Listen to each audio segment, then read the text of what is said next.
Technical and fundamental analysis. Various methods of analyzing the financial market's behavior can be divided into two main types: fundamental and technical analysis.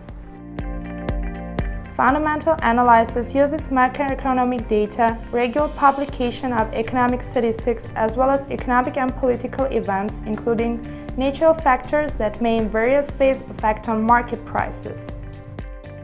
Technical analysis, in turn, is based on studying the price movement and trade volumes for certain periods in the past. Thus, by studying the behavior of prices in the past, we predict the price movements in the future. Technical analysis acquires the greatest popularity due to its flexibility and versatility. For technical analysis, a great number of different tools have been created, including indicators, graphic objects, type of charts. All this significantly facilitates the work of the trader.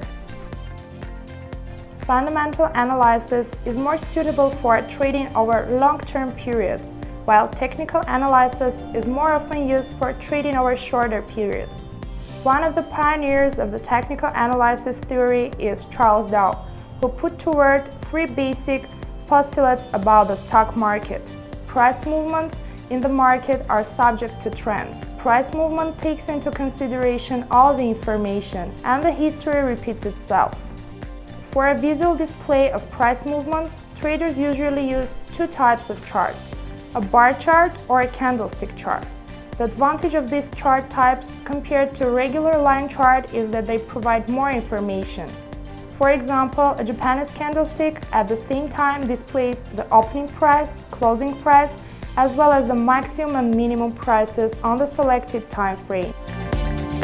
Summing up, we can note that technical analysis is used to identify price trends, channels, patterns, using special candlestick structures. Trader comes to one or another conclusion regarding the further price movement. As a result, the trader forms the trading strategy, concludes transactions for buying, selling financial instruments.